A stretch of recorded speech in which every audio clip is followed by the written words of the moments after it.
Let's talk about doing grids in three-point perspective. As you can imagine, doing grids in three-point perspective is a lot more difficult than 2 and 1-point perspective. And the primary reason for this is because in at least 1 and 2-point perspective, you have some sort of standard, some sort of regular element that you can measure the rest of your grid to. So for example, in 1-point perspective, we talked about how you have a shape. You start with a shape, a solid shape that's facing your plane of vision, and that shape can be measured perfectly horizontally and vertically. In 2-point perspective, you have your vertical axis that can also be measured as perfect increments because it is not moving away from you. There's no diminishing factor you have to account for.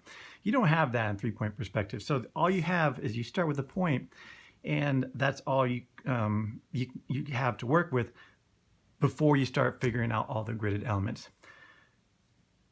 Now, when we do grids in 3-point perspective, it's the same reason why we do grids in 1 and 2-point perspective. And what's the reason for doing grids?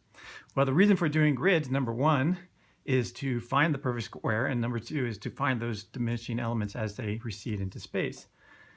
So in 1 and 2-point perspective, you're trying to find a square on the ground plane, and that's how you construct your grid.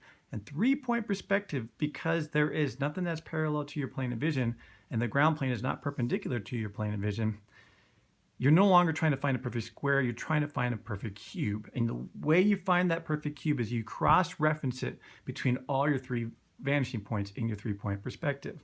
All right, so here is the process for finding a grid in 3-point perspective. First, you start with 2 vanishing points, and from those 2 vanishing points, you find a center line, a line of gravity that goes down perpendicular between those 2 vanishing points to the 3rd vanishing point. And from that point on, you find a staying position by connecting your 2 vanishing points and find a right angle along that center of vision, that line of gravity. And then from that point, you bisect that angle with 45-degree angle in order to find a 45-degree measuring point along that original horizon line. And then once you've done that, you do that 2 more times. Did you catch that? Great. So let's do this in slow motion, all right? To get started, we need to start redefining some of the terms. Now, in 1 and 2-point perspective, you say, okay, what is a horizon line? What is standing position? And that's fairly clear what those 2 things are. Horizon line represents your eye level. Standing position represents where you are standing in relationship to the picture. Now you get to throw that all out the window. In 3-point perspective, you have 3 vanishing points, left and right. And then your 3rd vanishing point, whether it's below the horizon line or above the horizon line. If it's below the horizon line, it's the nadir vanishing point. And if it's above the horizon line, it's the apex vanishing point. This gives you your 3 vanishing points. And if I were to connect lines between my 3 vanishing points, that gives me my perspective triangle. We talked about that. Your plane of vision fits somewhere within that perspective triangle. We talked about that too. It's obviously going to be a much smaller space within that perspective triangle. But what we didn't mention to this point is the lines between these vanishing points and these vanishing points are also called horizon lines. That's right. In 3-point perspective, you have 3 horizon lines. Instead of just 1 horizon line like you would in 1 and 2-point perspective, you have 3 horizon lines. And if you have 3 horizon lines, that means that the horizon line no longer represents your eye level. Now, it may represent your eye level in regards to the horizon line that is between your left and right vanishing point. But in terms of creating grids in 3-point perspective, you now have to abandon that idea that the horizon line always is going to represent your eye level, and now redefine the term for yourself. A horizon line is any line that connects 2 vanishing points in 3-point perspective. And in 3-point perspective, you're going to have 3 horizon lines. In addition to having 3 horizon lines, you're also going to have 3 lines of gravity. And whether you call it lines of gravity or centers of vision, it's the same thing. But in 1 and 2-point perspective, you just have 1 line of gravity, and it's just aligned with the horizon line, which is aligned with gravity. In 3-point perspective, you now have 3 lines of gravity associated with each horizon line. And when we're in 1 and 2-point perspective, we found a standing position on that line of gravity. And in 3-point perspective, you're going to find standing positions on those 3 lines of gravity. So guess what? There's 3 horizon lines, there's 3 lines of gravity, there's 3 standing positions. And once you have found 3 standing positions, you can find 3 diagonal measuring points. And once you have your 3 diagonal measuring points, then you're ready to start gridding. So let's go through this process. I'm going to go ahead and start really big right here. And this is going to be my kind of my perspective area. And the reason why I'm starting big is because I'm going to end up working smaller. I'm just going to randomly put a couple of vanishing points throughout. The nice thing about 3-point perspective is that because you don't have any horizontal or vertical lines, you no longer need to tape your paper like you did in 1 and 2-point perspective. And there's no need for a T-square because there's nothing I need to align a horizontal or vertical line with. So I can just have my paper free form and I just need a ruler. So once I have created those 3 lines of gravity, now I'm going to connect them. All right, do a little bit better job. There we go. I'm going to connect them with, what are these? That's right, horizon lines, 3 horizon lines. So 3 vanishing points, 3 horizon lines. Now we're going to start with the first horizon line. And from this first horizon line, we need to find a diagonal measuring point on that horizon line. So how do you do that? Well, it's pretty much the same way that you would do it in 2-point perspective. You find your line of gravity in order to find a standing position, and then you bisect that standing position with a 45-degree angle, and then you have your horizon line. So your line of gravity is always going to still be 90 degrees against that horizon line. And instead of being right in the center of these 2 points, it's going to also be associated with your third vanishing point. So in this case, this my nadir vanishing point down here, my line of gravity has to both be 90 degrees from or perpendicular from this horizon line and go through this point right here. Now my triangle right here, it's just not quite big enough. It doesn't quite reach down here. So that's why I made for myself a much bigger triangle. And I've talked about doing this on other videos, but it's going to be very helpful for you. So get a giant sheet of cardstock, fold it in half at 45 degrees, and then cut off any excess edge that you have. So that way you get your own little 45, 45, 90 triangle. And then this is going to become very helpful. You'll see in just a minute. Cut a little slit in the middle. And this little slit right here in the middle is going to be your 45-degree bisection line. So what I'm going to do is go ahead and put my ruler against this horizon line. That way I can slide my triangle back and forth really easily against it. Slide my gigantic triangle. And if you want to make one of these gigantic triangles out of paper or wood or cardstock, it's completely up to you. As I do this, I want to be as precise as possible because if I'm slightly off, somewhere down here is going to be multiplied later on throughout my piece. And I'm going to just go ahead and drop this perpendicular right angle line straight from this horizon line to give me a line of gravity. And on your own sheet of paper, this line does not have to be very dark. You may or may not need this line ever again once you have found your diagonal measuring point. So take that into consideration. I'm making it dark for your purposes so you can see it very clearly. So here's where it gets interesting. Just like in 2-point perspective, if you already have your 2 vanishing points and you need to find a standing position from those 2 vanishing points, what you end up doing is you take your right angle against this line right here and you rock it back and forth as you go up and down your line of gravity until both of these edges go through vanishing points, and then that gives you standing position. And where that point ends up being your standing position for that set of vanishing points and that line of gravity. So we're going to do the same thing here in 3-point perspective. It's no different. Except I'm going to take my big triangle now, and I'm going to slide it down this line of gravity. And I'm just going to rock these back and forth until 3 things are satisfied.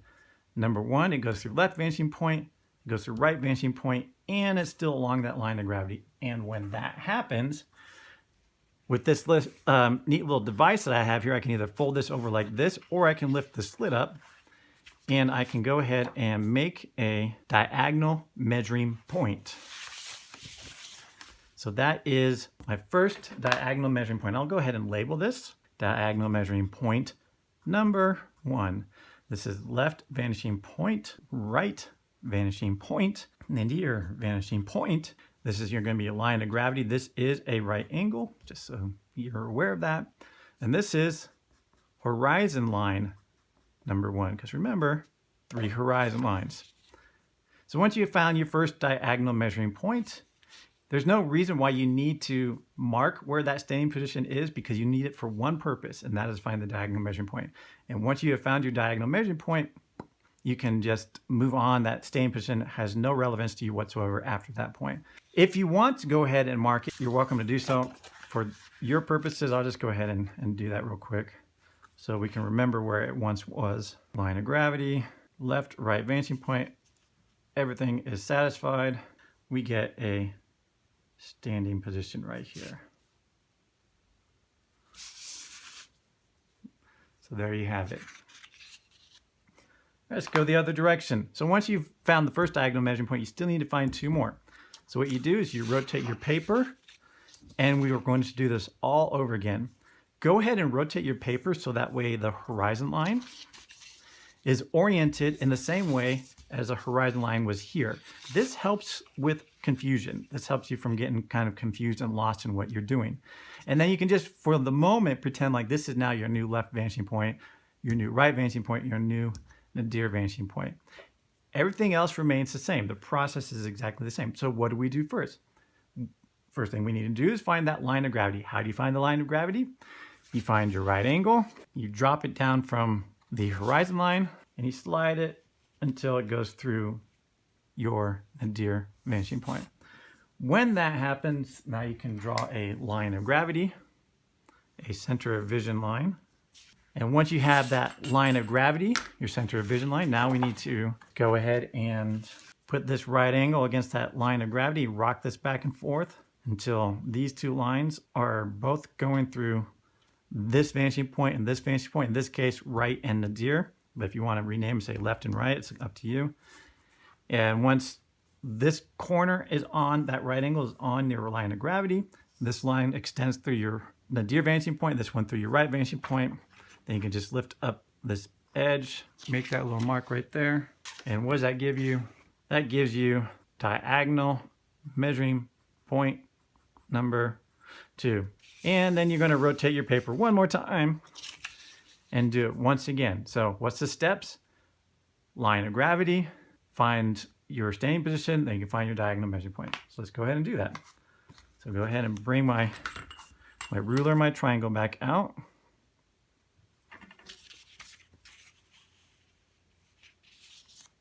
And one thing you might notice doing this last little step here is that if you did everything correct on your previous steps, your third line of gravity should go right through that intersection point of your previous lines of gravity. Just like that. And if that happens, then you know that your 3 lines of gravity have been properly found out and properly accounted for. Again, this is right angle, right angle, right angle. And those 3 right angles will intersect at a point right there. And that's kind of a really cool thing. That's a little mathy thing for you. With that final line of gravity, let's go ahead and find our final diagonal measuring point. And I'll go ahead and, like on the previous ones, draw in my standing position for your sake. Final diagonal measuring point. So that is how you get started. Once you have found your 3 diagonal measuring points, then the big question is, what do I do now? Well, in 3-point perspective, you're creating cubes, and you're going to create small cubes, and then you're just going to keep building your cubes out until you've created a cubed area. You can start anywhere within your plane of vision. You'll see that you already have kind of a starting point right here where your 3 lines of gravity intersect. A lot of artists do start there, and they just start cubing out that way and up and down. You certainly can do that. If you already have something in your drawing, a building or some element that you wish to cube out, and you want to align your grid to that point, you can certainly start at that point as well. So what I'm going to do is, because these lines are already here and they're not going to go away on me, I will go ahead and start with these lines in my grid first. The only problem is sometimes if you start with your 3 intersecting lines, you're going to get lines within your cubed area that overcross each other, and that can be kind of confusing. That will probably happen with ours. We'll go ahead and jump into this and take a look.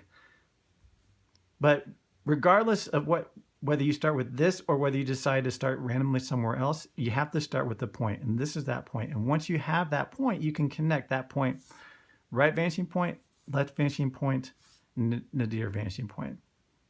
So we're going to cube out this way, and up. So that's how we're going to do that. Just like in a 1 and 2 point perspective, start by deciding how big you want that first unit to be. And then when you do your calculations, it will go ahead and fill out the rest of the units as it moves towards either vanishing point. This is going to be kind of our starting point. So we have a unit that's here to here. And in your drawing, you can decide that this represents 10 feet. It can represent 20 feet. It can be whatever it is you wish it to represent. But know that that's kind of what you're doing. You're creating a unit of measure, and then you're assigning that unit of measure a particular dimension, and then that's how you will figure out your spacing within your 3-point grid. So once you have this point right here, now you can go ahead and connect additional vanishing points. So what I'm going to do is all lines that go to this are going to be red, all lines that go to my right vanishing point are going to be blue, and all lines that go to my nadir vanishing point are going to be green. The reason why I'm going to do that is just so that I can keep track of which lines are which and not get lost. So we'll go ahead and we can draw a line to there. We can also now draw a line to your nadir vanishing point, and go ahead and make this green, override it. There we go. Now we just need to figure out what that relationship is to the height, or we can figure out what this relationship is to the base. Either way, I'm going to move this direction so that way, so that means that I'm trying to figure out what this relationship is to the height. So here is where you use your diagonal measuring point, and this is where it can sometimes be tricky. You know, with your diagonal measuring points, if you're working in 1 and 2 point perspective, you go diagonally through one corner to your diagonal measuring point, and that gives you this same distance going the other direction. In 3-point perspective, I've got a couple corners here, and I've got 3 diagonal measuring points. So then you have to ask yourself the question, do I go to that diagonal measuring point this way? Do I go to this diagonal measuring point that way? Do I go to this diagonal measuring point this way? As you try to figure out where you draw your diagonal measuring line to, which one of these diagonal measuring points to go, you have to ask yourself the question, which 2 vanishing points make up that square? So in this particular case, this is the square that I need to figure out my measurement for. And if I look, I have vanishing lines that go to this point, and I have vanishing lines that go to that point. Therefore, this is the horizon line that is associated for creating this square in perspective. And because this is the horizon line associated with creating that square in perspective, that is the diagonal measuring point you need to go to. It can get confusing and tricky, especially when you get kind of in these corners right here. You just have to keep looking at those lines, see where they're going, and then make sure that you draw the line to the right diagonal measuring point. So this is that diagonal measuring point. So we're going to go through this line right here. We're going to go all the way up, and we're going to go until you intersect. So this is what I was talking about, some of those lines overlapping. This is what happens when you start with your lines of gravity, is I do have this perfectly overlapping line right here. That's not what I want, but it's what we're going to have to deal with. So this gives me my first square in perspective, and this square represents, go ahead and make that blue, that first space of my cube. So I can continue to work this way and work that way. But let's go ahead and start this way first. Once you have figured out that first diagonal going this way, now we're going to figure out this diagonal going this way. So once again, ask yourself the question, what makes up this square right here? Well, what makes up this square right here is this line and these 2 lines. And so that's this vanishing point, that vanishing point, that's the horizon line associated with them. This is your diagonal measuring point. So from this corner right here, we'll go ahead and find our intersection. And then that tells us where to draw our next line in order to make this square in perspective.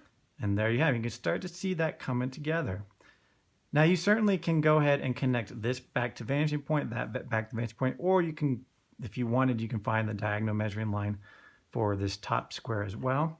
If you've done this correct, the 2 should be the same. But let's go ahead and go through the process just a little bit. There we go. And back to that point right there, through this point. Now this diagonal measuring point is so close to this right here that by the time you get down here, it's almost minuscule. Sometimes that happens, but that would be that diagonal measuring point, which should intersect right there. I'll get rid of this line right here because I just need where that intersection point is. I don't want my diagonal measuring lines to be in my piece because you already have a ton of lines, and if you draw in your diagonal measuring lines, that really gets crazy in a hurry. So I'm going to continue to work that way, that way, and that way. I'm going to make a 3x3 cube. So working this way, once again, whether I go here or here, these lines are all being made by this point right here. And so working this direction, I need to go back to this diagonal measuring point. This line right here is not a diagonal measuring line. Do not get confused. This represents the top of this original cube.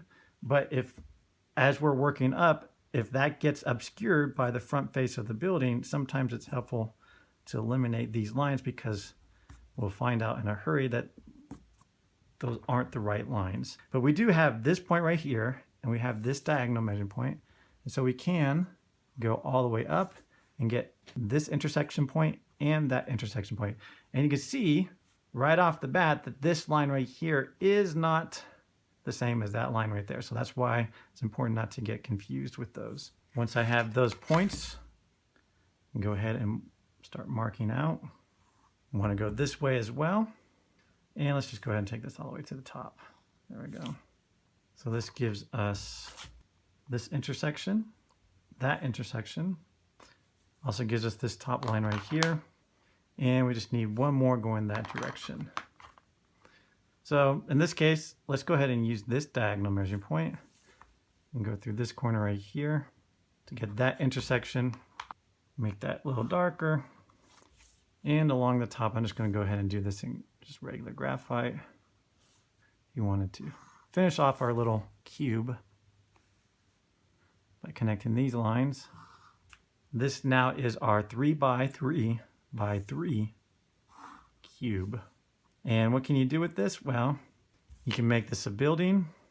You can start to deconstruct this cube, maybe make a couple of these blocks and make that part of a building. Then maybe you do another cube over here, which represents a different building. Or maybe this one right here is a building, that's a building, or maybe it's just a Rubik cube just sitting there on the ground plane for you. Here are some additional tips. Number one, this is really nice if you just want to create kind of a big cubed area in which to later kind of chunk in blocks of your piece. But sometimes these back lines can get really kind of convoluted and messy. As you can imagine, there's just a gazillion blue lines that will go over here if you connect each one of these points. A gazillion red lines going that way if you connect each one of these points. So what I like to do, because I get confused very easily, is I like to just grid out the ground plane first. Grid out the entire ground plane and create footprints of my buildings. And then I can send my buildings upwards, and then I can just grid out the vertical direction of those buildings that I have created. And sometimes it's a little bit easier process for me. It helps me see kind of the floor plan of my scene, if you will, and then to elevate from that floor plan, and then that way I don't have like a gazillion lines everywhere. So that's one technique.